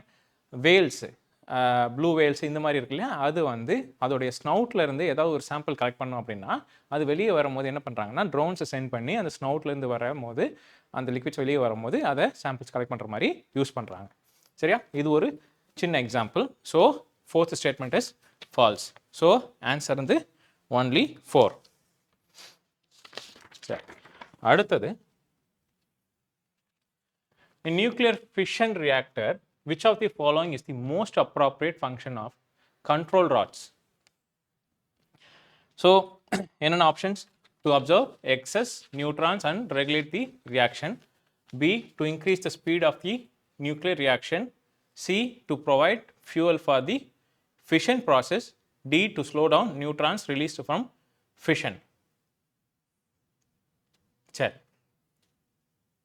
ஸோ இந்த கண்ட்ரோல் ராட்ஸ், ஸோ பேசிக்காக இந்த நியூக்ளியர் ஃபிஷனில் வந்து என்ன நடக்கும்னு நமக்கு தெரியணும். யுரேனியம் 235 அப்படிங்கிற ஒரு ஃபிஷனபிள் மெட்டீரியல், அதை யூஸ் பண்ணுவாங்க. எதுக்கு யூஸ் பண்ணுவாங்கன்னு பார்த்தாக்க அந்த சிங்கிள் மெட்டீரியலை வந்து சிங்கிள் எலிமெண்ட்டை வந்து ஸ்ப்ளிட் பண்ணால் அதிலிருந்து 2 நியூ எலிமெண்ட்ஸ் வரும், ப்ளஸ் எனார்மஸ் அமௌண்ட் ஆஃப் எனர்ஜியும் கிடைக்கும். ஸோ இதுதான் வந்து பேசிக்காக ஒரு நியூக்ளியர் ரியாக்டரில் நடக்கிறது. ஸோ இதுதான் இந்த கிராஃபிக்கல் ரெப்ரசன்டேஷன். U235 அதுதான் ஒரு ஃபியூவல். அதில் நியூட்ரானை வச்சு பம்பார்ட் பண்ணதுக்கப்புறம் என்ன ஆகுது அப்படின்னு பார்த்தாக்க ஸ்ப்ளிட் ஆகுது. ஸ்ப்ளிட் ஆனதுக்கப்புறம் பேரியம், கிரிப்டான் அப்படிங்கிற 2 நியூ எலிமெண்ட்ஸ் கிடைக்கும். அந்த நியூ எலிமெண்ட்ஸோடைய நியூட்ரானும் எக்ஸஸாக கிடைக்கும். இந்த வர்ற எக்ஸஸாக நியூட்ரான்ஸ் என்ன ஆகும்னா அடுத்த யுரேனியம் 235 எலிமெண்ட்டில் போய் பம்பார்ட் பண்ணி அது திருப்பி ஸ்ப்ளிட் பண்ணும். அதுக்கப்புறம் திருப்பி அந்த 2 எலிமெண்ட்ஸ் கிடைக்கும், திருப்பி இந்த நியூட்ரான்ஸ் கிடைக்கும். ஸோ இதுதான் அந்த செயின் ரியாக்ஷனாக இருக்குது. இப்போது இந்த யுரேனியம் 235 வந்து ஒரு ஒரு ஒரு பர்டிகுலர் வெயிட்டில் உள்ளே வச்சுருக்காங்க அப்படின்னா அதில் போய் இந்த நியூட்ரான்ஸ் பம்பார்ட் பண்ணும்போது இந்த செயின் ரியாக்ஷன் நடக்கும்போது அது ஒரு கண்ட்ரோலே இல்லாமல் இருந்தது அப்படின்னா பயங்கரமாக வந்து அது என்ன ஆரம்பிச்சிடும் அப்படின்னா ஒரு அன்கண்ட்ரோலபிள் ரியாக்ஷனாக போயிடும். அப்போது இதை கண்ட்ரோல்டாக வச்சுக்கணும் அப்படின்னா இந்த கண்ட்ரோல் ராட்ஸை யூஸ் பண்ணுறாங்க. இந்த கண்ட்ரோல் ராட்ஸ் வந்து பேசிக்காக வந்து போரான் அல்லது கேட்மியம் இந்த மாதிரி மெட்டீரியல்ஸ் தான் இதை யூஸ் பண்ணியிருப்பாங்க. ஸோ அதோடைய வேலை என்ன அப்படின்னு பார்த்தாக்க ஒன்ஸ் இந்த பம்பார்ட் பண்ணதுக்கப்புறம் 2 மெட்டீரியலாக ஸ்ப்ளிட் ஆகி ப்ளஸ் வந்து எக்ஸ்ட்ரா நியூட்ரான்ஸ் வெளியே வருது இல்லையா, அந்த எக்ஸ்ட்ரா நியூட்ரான்ஸை அப்சர்வ் பண்ணுறது தான் வந்து இந்த கண்ட்ரோல் ராடுடைய வேலை. ஸோ இதை தான் வந்து இந்த நியூட்ரான் அப்சர்வர் அப்படின்னு சொல்கிறாங்க. Be aware that neutron is different from neutrinos. So இதுக்கு முன்னாடி பார்த்ததெல்லாம் வந்து நியூட்ரினோஸ் பற்றி பேசிகிட்டு இருந்தோம். This is neutron. சிம்பிள் இதுதான் சேஞ்ச் தான், but be aware. Right. So இதுக்காக தான் வந்து இந்த கண்ட்ரோல் ராட்ஸை யூஸ் பண்ணுறாங்க. ஸோ அதன்படி பார்க்கும்போது தி answer here is A. To observe excess neutrons and regulate the reaction. சரி, அடுத்தது consider the following statement with reference to hydrogen fuel cell and direct methanol fuel cell. Hydrogen fuel cell rely on gaseous hydrogen as they primarily as their primary fuel source, whereas methanol fuel cells utilize liquid methanol for power generation. Direct methanol fuel cells generally have higher efficiency and are considered more environmental friendly than HFCs. HFCs are used in large applications like vehicles, while DMFC are better suited for portable devices like laptops. சரி, இப்போ first oneல இந்த hydrogen uses hydrogen as their primary fuel source. True. இது வந்து பல பேருக்கு தெரிஞ்சிருக்கணும். Whereas இங்க வந்து methanol வந்து utilizes liquid methanol. So the first statement is correct. அடுத்தது methanol fuel cells generally have higher efficiency and are considered more environmental friendly than hydrogen சொல்லியிருக்காங்க. ஸோ இந்த ஹைட்ரஜன் ஃபியூல் செல்ஸில் அவுட்கம்னு பார்த்தீங்கன்னா வெறும் தண்ணி மட்டும்தான் கிடைக்கும், வாட்டர் வேப்பர் தான் இருக்கும். ஆனால் இந்த டைரக்ட் மெத்தனால் ஃபியூல் செல்ஸில் வந்து தண்ணி ப்ளஸ் சில கார்பன் டை ஆக்சைடும் எமிட் ஆகும். ஸோ இதோட எஃபிஷியன்சியும் பார்க்கும்போது ஹைட்ரஜன் ஃபியூல் செல்ஸ் தான் வந்து அதிகமாகவும் இருக்கும். ஸோ இந்த செகண்ட் ஸ்டேட்மெண்ட் வந்து தப்பு. Third, hydrogen fuel cells are used in large applications like vehicles, while DMFCs are better suited for portable devices like laptops அப்படின்னு சொல்லியிருக்காங்க. ஸோ இதுக்கு ஆன்சர் வந்து B 1 and 3. Third statement is true. In fact, இந்த fuel cells பொறுத்த வரைக்கும் we have some varieties. So பேசிக்காக இந்த fuel செல்ஸ்னால் என்ன அப்படின்னு பார்த்தாக்க இந்த எலக்ட்ரோகெமிக்கல் டிவைசஸை யூஸ் பண்ணி கரண்ட்டை ப்ரொடியூஸ் பண்ணுறதை வந்து இந்த ஃபியூவல் செல்ஸ் அப்படின்னு சொல்லுவோம்.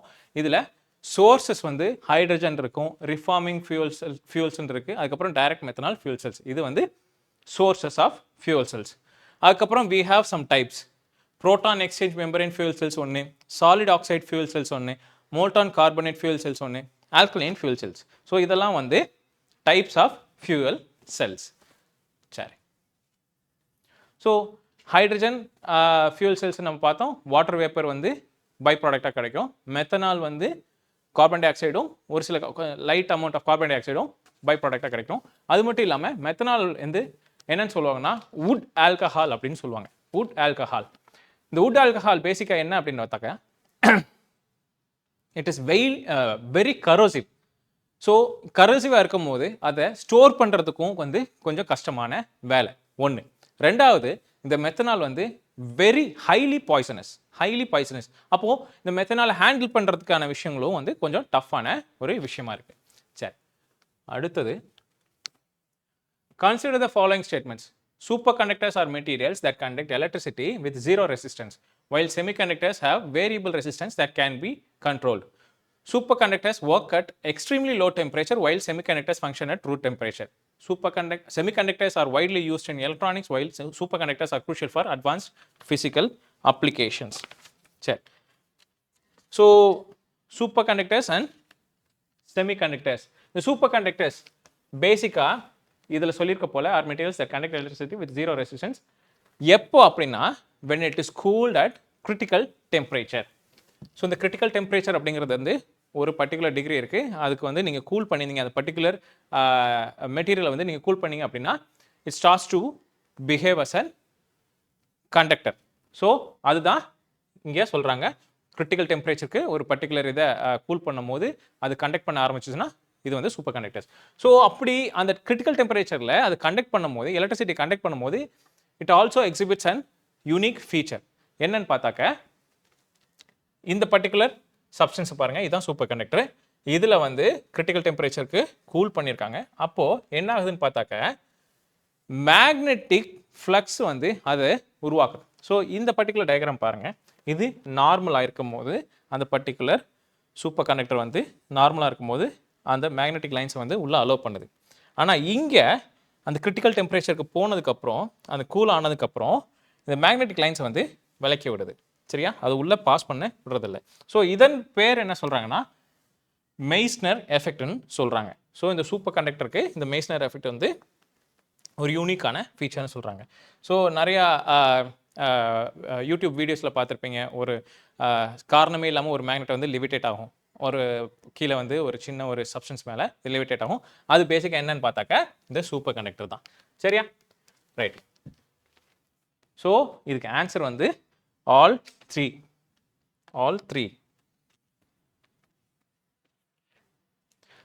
இந்த செமிகண்டக்டர்ஸ் வந்து it is very helpful in manufacturing electronic goods. சரியா? ஸோ ஒரு எந்த ஒரு போர்டாக இருக்கட்டும், மதர் போர்டு, இந்த நம்மளுடைய கம்ப்யூட்டரில் மதர் போர்டாக இருக்கட்டும், இல்லை ஏதோ ஒரு சர்க்யூட் சிப்ஸாக இருக்கும், எல்லா இடத்துலையுமே வந்து இந்த செமிகண்டக்டர்ஸ் வந்து யூஸ் பண்ணுறாங்க. முக்கியமான செமிகண்டக்டர்ஸ் வந்து silicon and germanium. So these are widely used semiconductors. சரி, அடுத்தது consider the following elements: neodymium, scandium, terbium, yttrium, lanthanum. So comparatively இது easy question.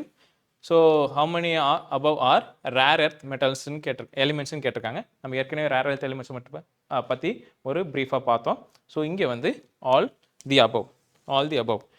இந்தியா வந்து we are the 5th largest producer of rare earth metals. China நம்ம ஏற்கனவே பேசின போல they have the largest reserve and they are the largest producer. Right? சரி, right. அடுத்தது consider the following statements: carbon fibers have higher strength to weight ratio than steel. Carbon nanotubes can exhibit both metallic and semiconducting properties depending on their structure. Carbon fibers exhibit superior electric and thermal conductivity compared to carbon nanotubes. இந்த carbon fibre வந்து ப்ரீவியஸாக question பா. So ஒரு சில elements that have a very significant impact on technology அப்படின்னா UPSC அதை கேட்காங்க. For example graphene வந்து it has a very unique characteristics of conducting electricity and very stronger than steel.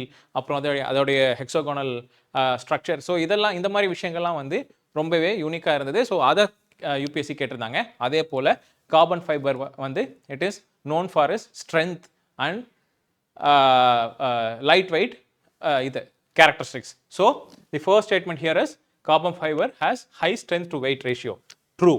ரெண்டாவது can exhibit both metallic and semiconducting properties. It is also true. Third one it exhibits superior electric and thermal conductivity compared to carbon nanotubes ன்னு சொல்லியிருக்காங்க. This is not true. Carbon nanotubes பொறுத்த வரைக்கும் அதோட electricity conductivity வந்து it is far superior than carbon fiber. So third statement is wrong. So answer வந்து 1 and 2 only. Right. Next question. Kavach. So இதை வந்து நீங்கள் பேப்பர்ஸில் பார்த்துருப்பீங்க. பேசிக்காக கவாச் வந்து first statement it assists the loco pilot in avoiding signal passing at danger and overspeeding. It is true. அடுத்தது it consists of electronic device and RFID technology installed in locomotives and signaling systems. It is also true. It enables train operation in challenging weather conditions like dense fog. All these are true. So இந்த கவாச்ங்கிற ஒரு system கொண்டு வந்ததுக்கான காரணமே என்னன்னு பார்த்தீங்க அப்படின்னா train கொலிஷன்ஸை வந்து தடுக்கணும் அப்படிங்கிறதுக்காக தான். சரியா? It is developed by Indian railways. நம்மளோட கவாச்சோடைய சிஸ்டம் வந்து இது வந்து கொஞ்சம் கொஞ்சமாக வந்து நம்மளுடைய ரியல் டைம் சிஸ்டமில் ரயில்வே சிஸ்டம்ஸில் வந்து இன்டெகிரேட் பண்ணிட்டு இருக்காங்க. Right. So answer here is all the above. சரி, next consider the following statement. Statement 1. Both generative AI and traditional AI improves over time through feedback and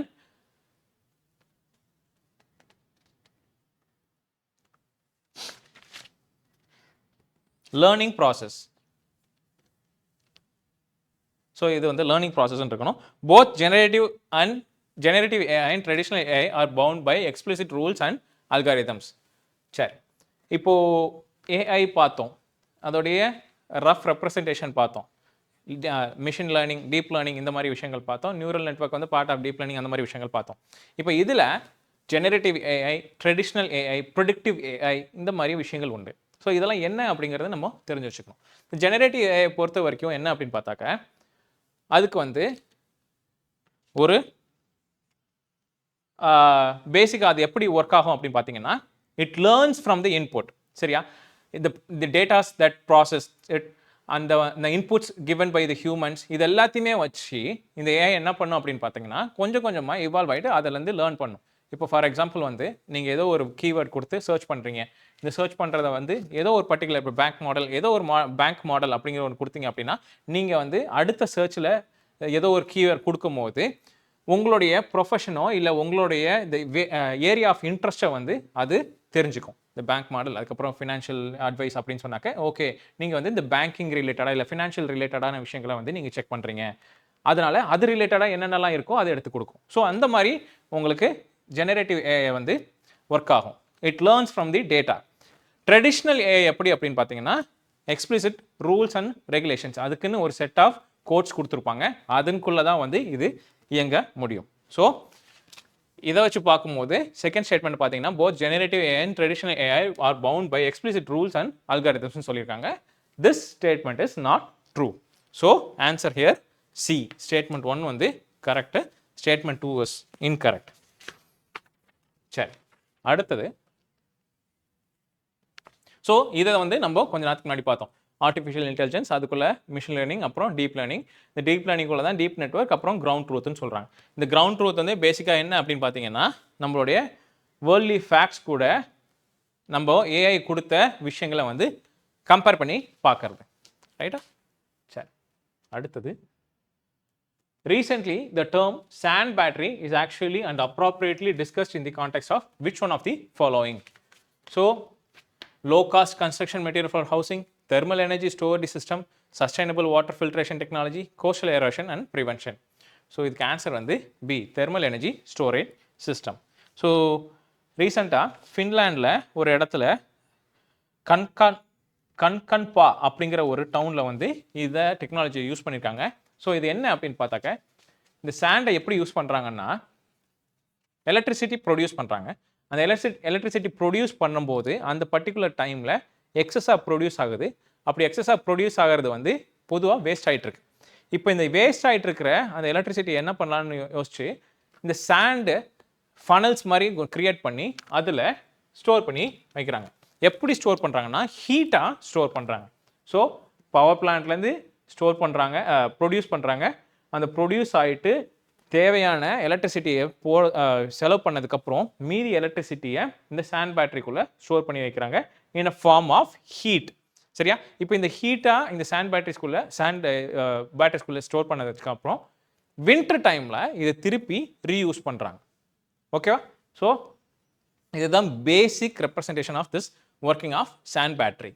so இங்கே வந்து thermal energy storage சிஸ்டம்ங்கிறது தான் இங்கே கரெக்டான answer. Right, அடுத்தது. With reference to international thermonuclear experimental reactor, consider the following statements. ITER aims to produce energy through nuclear fusion, while traditional reactors are nuclear fission. ITER uses deuterium and tritium as fuel, which produces less radioactive waste compared to uranium used in fission reactors. Despite being a member of ITER, India doesn't have any experimental or operational fusion reactors. So, International Thermonuclear Experimental Reactor.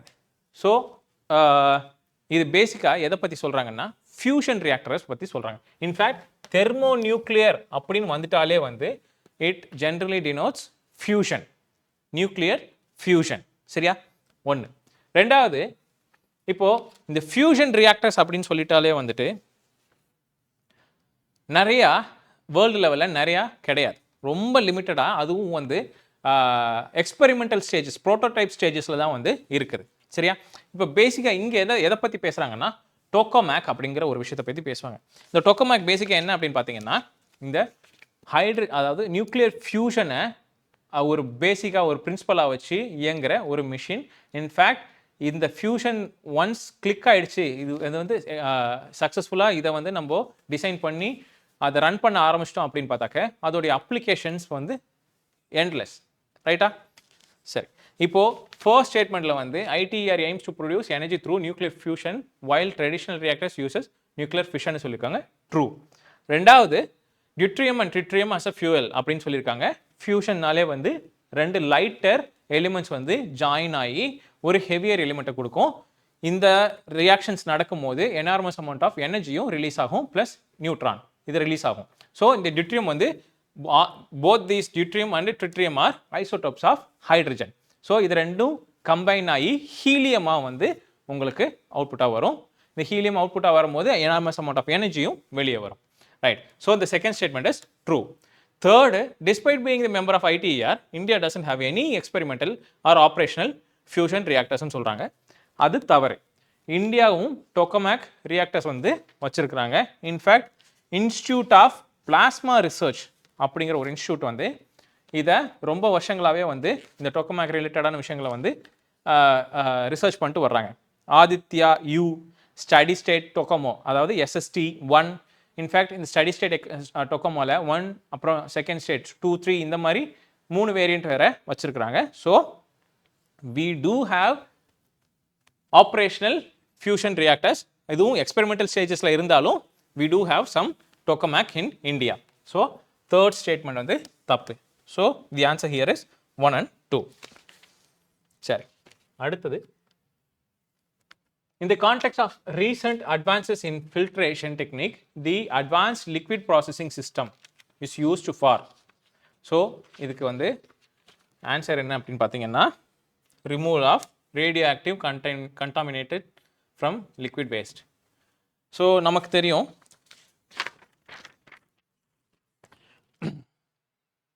Fukushima, ஜப்பானில் Fukushima disaster நடந்துச்சு. அங்கே வந்து ரொம்ப வருஷங்களாக அந்த contaminated வாட்டரை வந்து வச்சுட்டே இருந்தாங்க. அதை ரிலீஸ் பண்ணால் வந்து என்னாகும் அப்படின்னு பார்த்தாக்கா பக்கத்தில் இருக்க ஈகோ சிஸ்டம்ஸ் அதெல்லாம் பாதிக்கப்படும் அப்படிங்கிறதுக்காக வந்து அதை ஸ்டோர் பண்ணியே வச்சுருந்தாங்க. இப்போ ரீசெண்டாக இந்த பர்டிகுலர் டெக்னாலஜி யூஸ் பண்ணி இந்த ரேடியோ ஆக்டிவ் வாட்டரை வந்து கிளியர் பண்ணுறதுக்கான ஒரு வழி தான் இந்த அட்வான்ஸ் லிக்விட் ப்ராசஸிங் சிஸ்டம். ரைட்டா? ஸோ பொதுவாக இந்த ரேடியோ ஆக்டிவ் வாட்டரில் ஒரு 62 டைப் ஆஃப் ரேடியோ நியூக்ளியைட்ஸை வந்து இந்த பர்டிகுலர் ப்ராசஸ் வந்து கிளியர் பண்ணிடும். ஆனால் ட்ரிட்ரியம் ரேடியோ ஐசோடோப்பை வந்து இதனால் கிளியர் பண்ண முடியாது. ஸோ இது வந்து one of the limitation of this advance liquid processing system. சரி, அடுத்தது, consider the following statement about brain computer interface. BCI enables direct communication between the brain and an external device without involving peripheral nerves or muscles. BCI can completely cure neurological disorders like Alzheimer disease, Parkinson disease, etc. So இதில் நீங்கள் சும்மா வாசித்தாலே இந்த second ஸ்டேட்மெண்ட்டை வாசித்தாலே வந்து பயங்கர for fetched அப்படிங்கிறது வந்து தெரியும். Completely cure neurological disorders like Alzheimer's and Parkinson disease.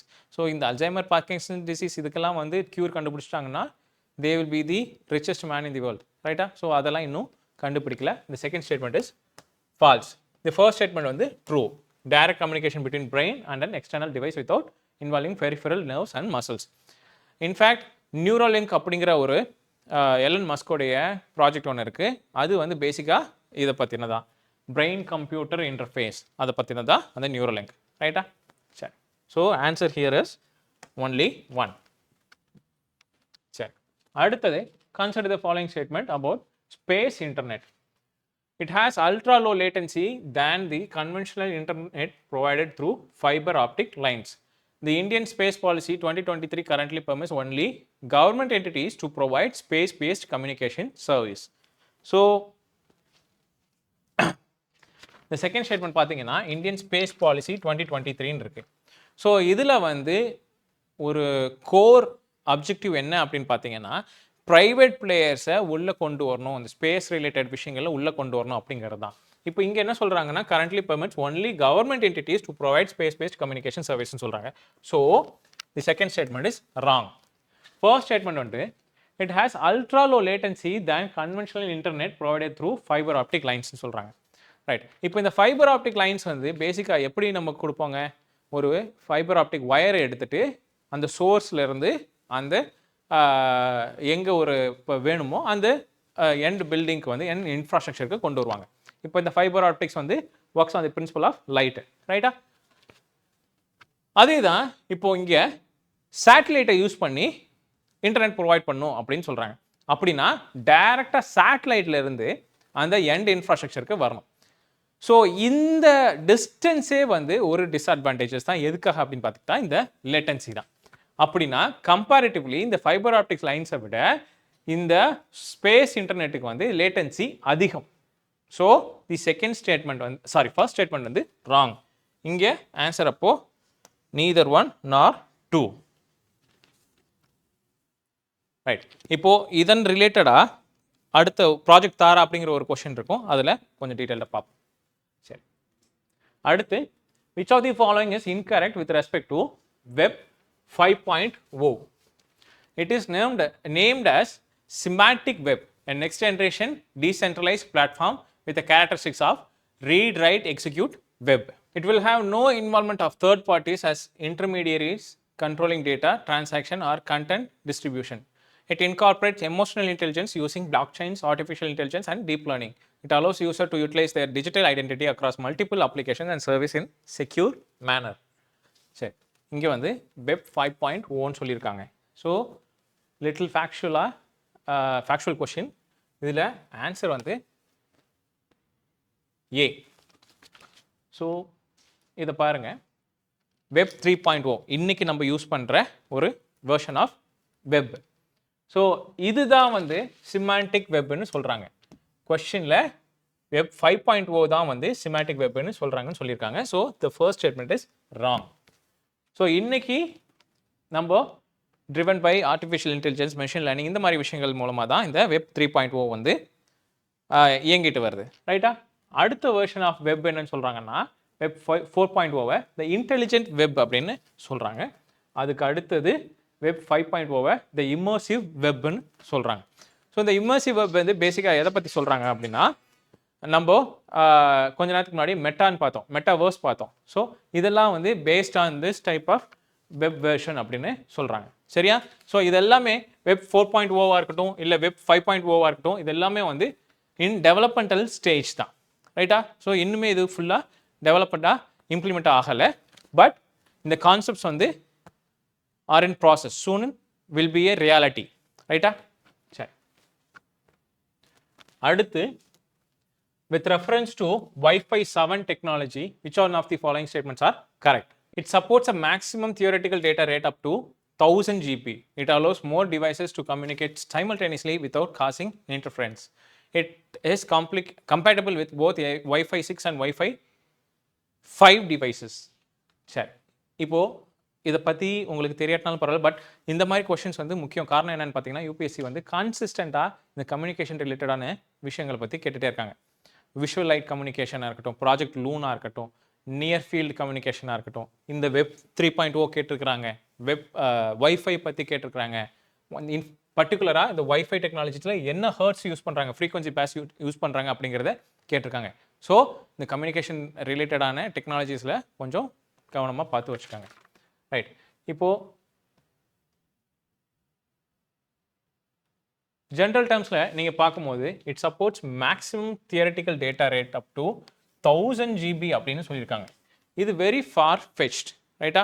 Wifi use பண்ணி அவ்வளோ டேட்டா வந்து கண்டிப்பாக கொடுக்க முடியாது. ஸோ மேக்ஸிமமாக வந்து 36 GB தான் இதில் கொடுக்க முடியும்னு சொல்கிறாங்க. ரைட்டா? ஸோ செகண்ட் ஸ்டேட்மெண்ட் வந்து தப்பு. ஸோ மீதி எல்லாமே வந்து கரெக்டு. ஸோ தி ஆன்சர் வந்து 1214. ரைட், அடுத்தது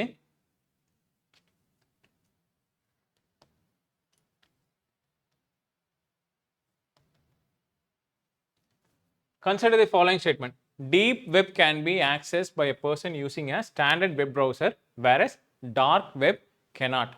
Deep web websites show up in search engines result, whereas dark web websites do not. It is illegal to access dark web from India. Right. இங்கே பார்த்தீங்கன்னா deep வெப்னு ஒரு விஷயம் இருக்குது, dark வெப்னு ஒரு விஷயம் இருக்குது. சரி, இந்த டயக்ராம் பாருங்கள். ஸோ நம்ம இன்றைக்கி டே டு டே லைஃப்பில் யூஸ் பண்ணுற இன்டர்நெட் வந்து எப்படி யூஸ் பண்ணுறோம் அப்படின்னு பார்த்தீங்கன்னா, கூகுள், யாஹூ, பிங், இந்த மாதிரி எட்ஜ், இந்த மாதிரி விஷயங்களை யூஸ் பண்ணி தான் நம்ம பண்ணுவோம். சரியா? ஸோ இதில் நம்ம சர்ச் பண்ணி நமக்கு கிடைக்கிற கண்டென்ட் வந்து எந்த அளவுக்கு இருக்குன்னு சொல்கிறாங்கன்னா, ஒன்லி 4% ஆஃப் தி இன்டர்நெட் வேர்ல்டுன்னு சொல்கிறாங்க. வெறும் 4% தான். மீதி எல்லாமே 96% வந்து ஈதர் டீப் வெப் அல்லது டார்க் வெப்னு சொல்கிறாங்க.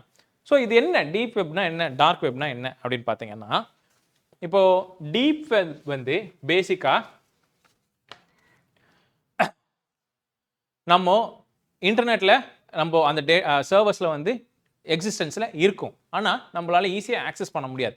ஃபார் எக்ஸாம்பிள் நீங்கள் யூபிஎஸ்சி எடுத்துக்கோங்க. யூபிஎஸ்சி வந்து அவங்களுடைய சர்வரில் வந்து டேட்டாஸ் இந்த அஃபிஷியல் இந்த ஒரு எக்ஸாமோடைய ரிசல்ட்டு இல்லை நிறைய ஸ்டூடெண்ட்ஸோடைய டீட்டெயில்ஸ் இதெல்லாமே வச்சுருப்பாங்க, சர்வரில் வச்சுருப்பாங்க. ஆனால் அதை போய் நம்ம சர்ச் பண்ணாக்க சர்ச் இன்ஜினில் போயிட்டு நம்ம யூபிஎஸ்சி ரிசல்ட்டு அவங்க ரிசல்ட்டு பப்ளிஷ் பண்ணுறதுக்கு முன்னாடி நம்ம யூபிஎஸ்சி ரிசல்ட்டுன்னு போட்டாக்க நமக்கு கிடைக்காது. சரியா? அதுதான் இங்கே செகண்ட் ஸ்டேட்மெண்ட் சொல்லியிருக்காங்க.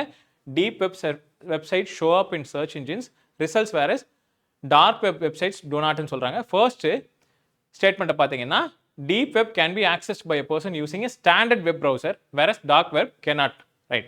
ஸோ இந்த ரெண்டு ஸ்டேட்மெண்ட்டை மனசில் வைங்க, நான் எக்ஸ்பிளைன் பண்ணுறேன்.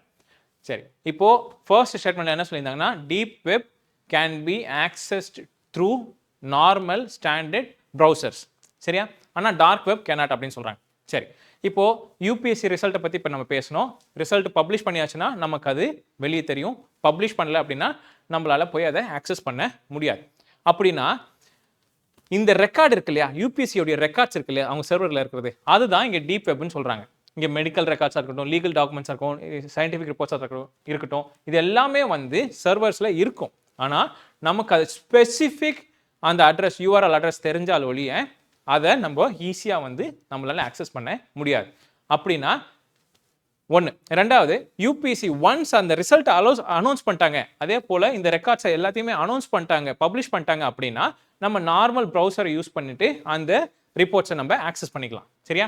அப்படின்னா ஃபர்ஸ்ட் ஸ்டேட்மெண்ட் பாருங்க, deep web can be access only a person by using a standard web browser. It is true. சரியா? ஃபர்ஸ்ட் ஸ்டேட்மெண்ட் வந்து அதன்படி ட்ரூ. ரெண்டாவது, deep web website show up in search engines results whereas dark web websites do not. ஒரு சில இந்த deep web sides இருக்குது. இது என்ன அப்படின்னு பார்த்தாக்க நம்ம சர்ச் பண்ணாலும் நமக்கு கிடைக்காது. யூபிஎஸ்சி நம்ம வந்து ஒரு எக்ஸாம்பிளாக பேசணும். பட் டீப் வெப்வே நம்ம ஒரு சில சைட்ஸ் வந்து பேஸாக வச்சு இயங்கிட்டு இருக்கோம். அதன்படி பார்க்கும்போது நம்ம நார்மலாக இந்த டீப் வெப் சைட்ஸை சர்ச் பண்ணாக்க கிடைக்காது. சரியா? unless and until you know the specific site address for that particular site. சரியா? so the second statement வந்து not true. third, it is illegal to access the dark web from India. right. இப்போ dark வெப்னா என்ன?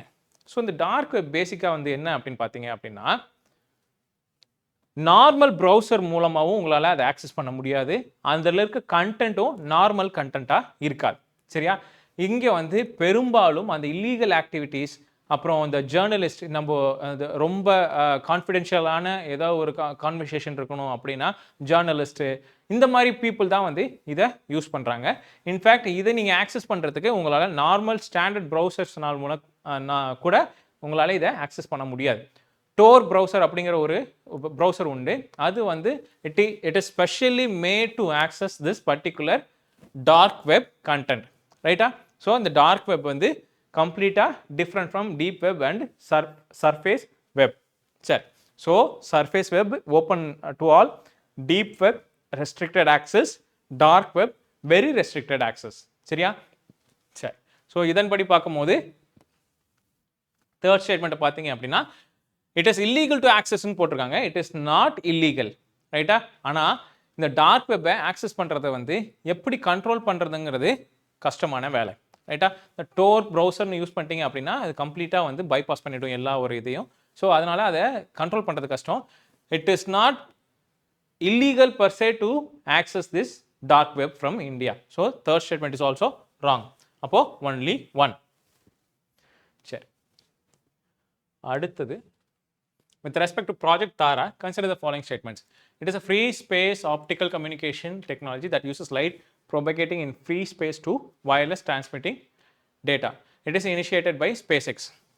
சரி, இப்போ கொஞ்ச நேரத்துக்கு முன்னாடி நம்ம அந்த இன்டர்நெட் ஸ்பேஸ் இன்டர்நெட் ஒரு விஷயத்தை பார்த்தோம். அதன் போல தான் இதுவும். ஸோ இங்கே வந்து என்னென்னா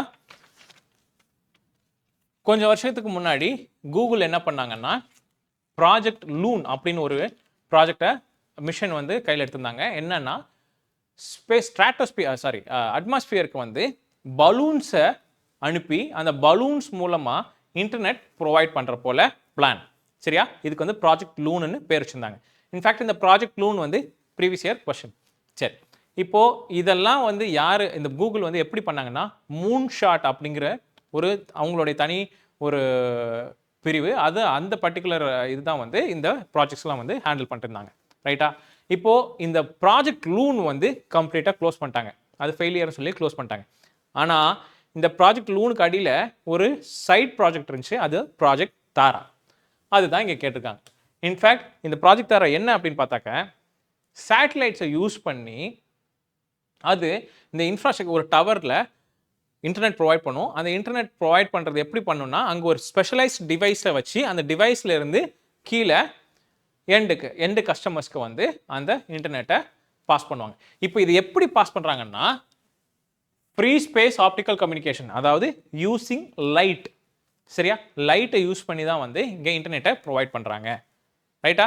ஸோ வைஃபை நம்ம பார்த்துருப்போம், அதே போல் லைஃபை பார்த்துருப்போம், லைட் ஃபிடிலிட்டி அப்படின்னு சொல்லிட்டு. ஸோ இந்த லைஃபை வந்து பேசிக்காக யூசிங் லைட் டேட்டாஸை டிரான்ஸ்மிட் பண்ணும். இன்ஃபேக்ட் இந்த லைஃபை வந்து much more efficient in data transmitting than Wi-Fi technology. இப்போ இங்கே அதுதான் யூஸ் பண்ணுறாங்க, free space optical communication, FSOC. ரைட்டா? uses light propagating in free space to wirelessly transmit data. So first statement correct. ரெண்டாவது ஸ்டேட்மெண்ட் இனிஷியேட்டிவ் ஆஃப் ஸ்பேஸ் எக்ஸ்ன்னு சொல்லியிருக்காங்க. இப்போ தான் பார்த்தோம், it is a project of Google.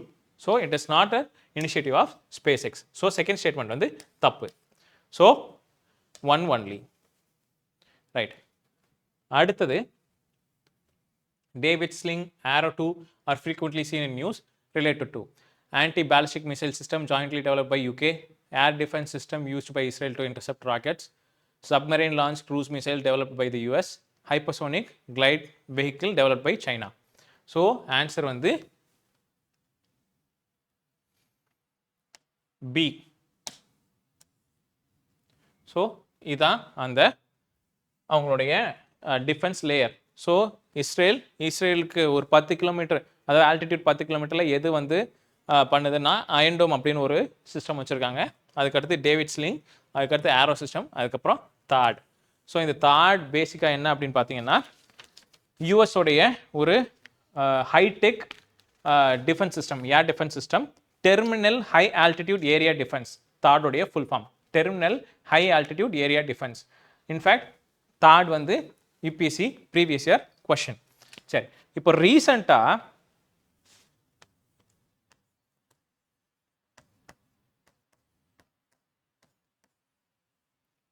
ஒரிஷ்னிக் அப்படின்ட்டு ரஷ்யா ஒரு ஹைப்பர்சோனிக் மிசைலை வந்து கண்டுபிடிச்சிருக்காங்க, யூஸ் பண்ண ஆரம்பிச்சிருக்காங்க.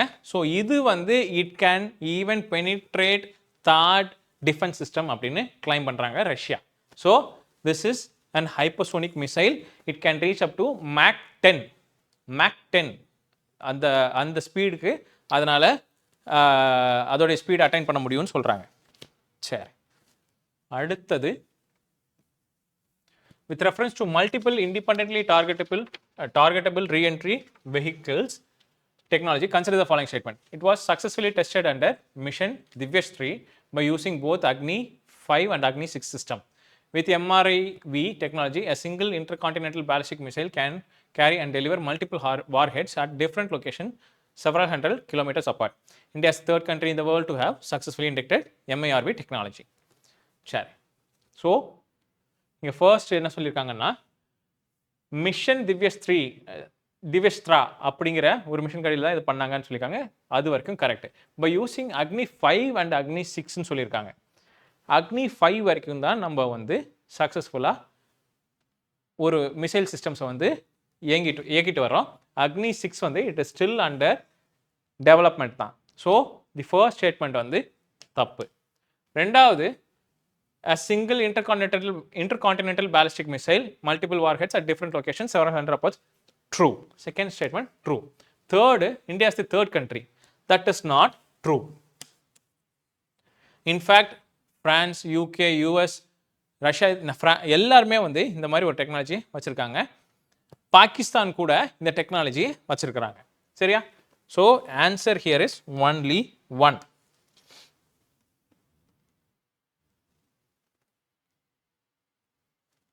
ரைட். இப்போ இந்த Agni 6 இருக்கு இல்லையா, இது வந்து இப்போ Agni 5 வந்து எப்படி எந்த மிஷன் கடையில் இது பண்ணாங்க அப்படின்னு பார்த்தீங்க அப்படின்னா, integrated guided missile development programme அப்படின்னு ஒன்று இருக்குது. சரியா, இது வந்து சக்ஸஸ்ஃபுல்லாக முடிச்சிட்டாங்க, இந்த மிஷன் முடிச்சிட்டாங்க. இன்ஃபேக்ட் டாக்டர் அப்துல் கலாம் தான் வந்து இந்த பர்டிகுலர் மிஷனுக்கு வந்து ஹெட் பண்ணார். சரியா, இதுக்கப்புறம் இதெல்லாம் வந்து அக்னி வேரியண்ட்ஸை வந்து அதில் சக்ஸஸ்ஃபுல்லாக ரெடி பண்ணிட்டாங்க. இப்போ அக்னி 6ங்கிறது வந்து இப்போ ரெடி பண்ணிட்டு இருக்காங்க, டெவலப் பண்ணிட்டு இருக்காங்க.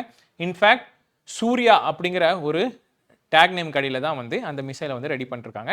அதோட ரேஞ்ச் வந்து 10,000 கிலோமீட்டர்ஸ் வந்து இருக்கலாம் அப்படின்னு சொல்கிறாங்க. இன்ஃபேக்ட் அஃபிஷியலாக இது இன்னும் வெளியாகலை, but there are some news about this. சரியா, சரி. அடுத்தது consider the following pairs: defense vehicles description, Varnashtra, Parachand, Tejas. So factual question. So இங்கே வந்து ஆன்சர் வந்து என்ன பண்ணியிருக்காங்க அப்படின்னா ஒன்லி ஒன் பேர். காரணம் என்னன்னு பார்த்தாக்க இதை ஸ்விட்ச் பண்ணியிருக்காங்க, இது ரெண்டையும் ஸ்விட்ச் பண்ணியிருக்காங்க. சரியா, ஸோ இந்த பராச்சாங்குங்கிறது வந்து பேசிக்காக நம்ம ரீசெண்டாக ஒரு multi role state of art helicopter ready பண்ணோம். இன்ஃபேக்ட் யூஎஸில் அப்பாச்சி அப்படின்னு ஒரு ஹெலிகாப்டர் இருக்குது. ஸோ அது வந்து known for its agility, known for its high capability இதெல்லாம். ஸோ அதுக்கு டஃப் கொடுக்குற போல் இந்த பராச்சந்த் வந்து இருக்குது அப்படிங்கிறது ஒரு நோட்டபிள் விஷயம். அடுத்து இந்த தேஜஸ் வந்து light weight supersonic multi role fighter jet used by Indian air force. So இதுவும் ட்ரூ. இன்ஃபேக்ட் தேஜஸ் வந்து this is the second indigenously developed fighter jet. ரைட்டா, ஃபர்ஸ்ட் ஜெட் வந்து மரூட் அப்படின்னு சொல்லுவாங்க, MARUT மரூட். அது வந்து 1960s 70s வந்து டிசைன் பண்ணப்பட்டு டெவலப் பண்ணப்பட்டது. 1990s அதை க்ளோஸ் பண்ணிட்டாங்க. ஸோ தேஜஸ் வந்து இந்த second indigenously developed fighter jet. ரைட்டா, சரி, ரைட். ஸோ ஆன்சர் வந்து ஒன்லி ஒன் பேர். ரைட், அடுத்தது consider the following statement: diamond sparkles more than glass imitation cut to the same shape. Second statement: the refractive index of diamond is less than that of glass. So நீங்கள் சும்மா வாசிச்சிங்கனாலே வந்து இந்த ரெண்டு ஸ்டேட்மெண்ட்டும் கான்ட்ராடிக்டரியாக இருக்கிறது உங்களுக்கு தெரியும். சரியா, sparkles more than glass imitation cut the same. அப்போது ஸ்பார்க்கிள் மின்னுது, நல்லா மின்னுது அப்படின்னா ஆப்வியஸாக அங்கே ரிஃப்ராக்ஷன் அதிகமாக இருக்கணும். அப்படி ரிஃப்ராக்ஷன் அதிகமாக இருக்கும் போது செகண்ட் ஸ்டேட்மெண்ட் பார்த்தீங்கன்னா இண்டெக்ஸ் வந்து லெஸ் தேன் தட் ஆஃப் கிளாஸ்ன்னு சொல்லியிருக்காங்க. அப்போ ரெண்டு ஸ்டேட்மெண்ட்டும் ஆப்வியஸாக கான்ட்ராடிக்டரியாக இருக்குது. இப்போ வைரோன்னு சொல்லிட்டாலே வந்து it is known for is sparkles, வைரத்தை போல் மின்றாயா அப்படின்னு சொல்லுவாங்க. சரியா, ஸோ ஃபர்ஸ்ட் ஸ்டேட்மெண்ட் தான் இங்கே கரெக்டு, ரெண்டாவது வந்து இங்கே தப்பு. ரைட்டா, ஸோ ஜென்ரலாக நீங்கள் பார்த்துருந்தாலே இந்த கொஸ்டினை ஆன்சர் பண்ணிக்கலாம். ரைட், அடுத்து consider the following pairs: project mission. So Bharatiya Antariksh station, project Surya, mission Shukrayaan. So easy question, மூணுமே வந்து கரெக்டு தான். All three pairs are correct. ரைட்டா, ஸோ இந்தியன் ஸ்பேஸ் விஷன் 2047 அப்படின்னு ஒன்று இருக்குப்பா. இந்தியன் ஸ்பேஸ் விஷன் 2047 சொல்லிட்டு. சரியா, இப்போ இதில் ரொம்ப முக்கியமான விஷயங்கள் வந்து பிளான் பண்ணி வச்சுருக்காங்க. அதில் இந்த பாரதிய அந்தரிக்ஷ் ஸ்டேஷன், அதாவது நம்மளோட இந்தியாவுடைய ஓன் ஸ்பேஸ் ஸ்டேஷன், அப்புறம் நியூ ஜென்ரேஷன் லான்ச் வெஹிக்கிள் இது, அப்புறம் சந்திரயான் 4, அப்புறம் வீனஸ் மிஷன், அதாவது சாரி, ஸோ இங்கே வந்து ஸ்விட்ச் ஆகிருக்குப்பா. ப்ராஜெக்ட் சூர்யாவும் மிஷன் சுக்ரயானும் ஸ்விட்ச் ஆகிருக்கு. ஸோ மிஷன் சுக்ரயான் வந்து வீனஸ் எக்ஸ்ப்ளோரேஷன், ப்ராஜெக்ட் சூர்யா வந்து new generation launch vehicle. So இதுக்கு ஆன்சர் வந்து ஒன் பேர். ஸோ இதுக்கு வந்து ஸ்விட்ச் ஆயிருக்கு. நியூ ஜென்ரேஷன் லான்ச் வெஹிக்கிள் வந்து ப்ராஜெக்ட் சூர்யாங்கிற ஒரு டேக் அடியில் தான் இதை டெவலப் பண்ணுறாங்க. ஸோ இது எல்லாமே வந்து எதுக்கு அடியில் பார்த்தீங்கன்னா இந்தியா ஸ்பேஸ் விஷன் 2047. ரைட்டா, சரி. அடுத்து consider the following statement: a cruise missile is powered initially but travels most of its distance unpowered, relying on gravity to reach its destination. Ballistic missile is a guided missile and it remains in the atmosphere throughout its flight. So ரொம்ப பேசிக்கான concept வச்சு கேட்டிருக்காங்க. இது ரெண்டுமே வந்து என்ன இருக்குது, ஸ்விட்ச் பண்ணியிருக்காங்க, இந்த கான்செப்டை ஸ்விட்ச் பண்ணியிருக்காங்க. ஸோ பேலிஸ்டிக் மிசைல் தான் வந்து travels most of its distance unpowered and relying on the gravity. Cruise missile வந்து guided missile and remains in the atmosphere throughout its flight. So neither one nor two. சரி, அடுத்தது Mirai, Stuxnet and Zeus. So நம்ம இதை கேள்விப்பட்டிருப்போம். பேசிக்காக இது வந்து என்ன அப்படின்னு பார்த்தாக்க cyber attack in digital systems. இன்னொரு கொஷின் வரும், மால்வேர் ரிலேட்டடாக வரும். ஸோ இது எல்லாமே வந்து மால்வேர்ஸ் தான். சரியா? மால்வேர்னு சொல்லிட்டாலே வந்து a program or a design or an algorithm which is aimed at harming other computer digital property அல்லது டிஜிட்டல் தெஃப்ட், இந்த மாதிரி விஷயங்கள் ரிலேட்டடான எல்லா ப்ரோக்ராம்ஸும் எல்லா அல்காரிதம்ஸும் வந்து மால்வேர்னு கூப்பிடுவாங்க. It is an umbrella term. சரியா? ஸோ ஸ்டக்ஸ்நெட், ஜூஸ் இதெல்லாமே வந்து specialised in their own rights. ரைட்டா? இன்ஃபேக்ட் இந்த ஸ்டக்ஸ்நெட் வந்து இஸ்ரேல் தான் வந்து அதை ரெடி பண்ணாங்க. எதுக்காக அப்படின்னு பார்த்தா ஈரானுடைய அந்த நியூக்ளியர் ஃபெசிலிட்டியை அட்டாக் பண்ணுறதுக்காக. ஸ்டக்ஸ்நெட்டுங்கிறது ஸ்பெசிஃபிக்காக made for attacking Iran nuclear facility. சரி, அடுத்தது so malware, ransomware, distributed denial of services, botnets. So இதுக்கு ஆன்சர் வந்து all 4 pairs are correctly matched. ரைட்டா? ஸோ இப்போ தான் பார்த்தோம் மால்வேருங்கிறது வந்து ஒரு அம்பர்லா டேர்ம் அப்படின்னு சொல்லிட்டு. இப்போ இங்கே இந்த டிஸ்ட்ரிபியூஷன் டினைல் ஆஃப் சர்வீஸ்ன்னு சொல்கிறாங்க. இது என்ன அப்படின்னா ஒரு பர்டிகுலர் சைட்டில் நிறைய விஷயங்களை வந்து டம்ப் பண்ணுறது, அதாவது நிறைய டிராஃபிக்கை இன்க்ரீஸ் பண்ணுறது. அப்படி இன்க்ரீஸ் பண்ணுறதுனால அந்த பர்டிகுலர் சைட்டை நார்மல் யூசர்ஸ் வந்து ஆக்சஸ் பண்ண முடியாமல் போகிறது. ஸோ இதுதான் ஒரு ரொம்ப லேமன் டேர்ம்ஸில் ஒரு டெஃபினேஷன் அதுக்கு. Distributed denial of services. ரைட்டா? இந்த ransomware பேசிக்காக என்ன பண்ணும் அப்படின்னு பார்த்தாக்க உங்களுடைய சிஸ்டமில் இருக்க ஃபைல்ஸை என்கிரிப்ட் பண்ணிவிடும். என்கிரிப்ட் பண்ணிவிட்டு அதை டீக்ரிப்ட் பண்ணுறதுக்கு நம்மக்கிட்ட காசு கேட்க ஆரம்பிச்சிருவாங்க in the form of crypto currency.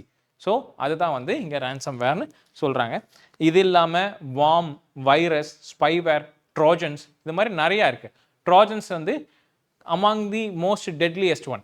ஏன் அப்படின்னா இந்த ட்ரோஜன் வந்து ஒரு யூஸ்ஃபுல் ஆப்போ இல்லை யூஸ்ஃபுல் சாஃப்ட்வேர் போலவே உங்களுக்கு உங்கள் ஃபோன்லேயோ உங்கள் சிஸ்டம்லேயோ இருக்கும். ஆனால் ஒன்ஸ் அதை யூஸ் பண்ண ஆரம்பிச்சிட்டிங்கன்னா உங்களுடைய டேட்டாஸ் எல்லாத்தையுமே எடுத்துக்கும். ரைட்டா? வார்ம்னு ஒன்று இருக்குது, வைரஸ்ன்னு ஒன்று இருக்குது. ஸோ வைரஸ் வந்து நமக்கு தெரியும் என்ன அப்படின்னு பார்த்தாக்க ஒரு ப்ரோக்ராம், அந்த ப்ரோக்ராம் வந்து இட்ஸ் மென்ட் டு ஹார்ம், இல்லாட்டினா நம்மளுடைய சிஸ்டம்ஸை வந்து கரப்ட் பண்ணுற போல. அப்போது வார்ம்னா என்ன, வார்முக்கும் வைரஸ்க்கும் என்ன டிஃப்ரென்ஸ் அப்படின்னு பார்த்தீங்கன்னா வைரஸ் வந்து it can spread only through some articles like இந்த பென் ட்ரைவு இல்லை ஏதோ ஒரு சைட்டில் போயிட்டு நீங்கள் டவுன்லோட் பண்ணுறது அந்த போல். ஆனால் வார்ம் அப்படி கிடையாது. வைரஸ் எந்தெந்த வேலைகள் பார்க்குமோ அது வார்ம் பண்ணும். ஆனால் வார்ம் பரவறதுக்கு எந்த ஒரு இதுவும் தேவையில்லை, அதுவே வந்து அட்டாக் பண்ண ஆரம்பிச்சிடும். ரைட்டா? So that is it. Part 2 of science and tech discussion முடியுது. தேங்க்யூ.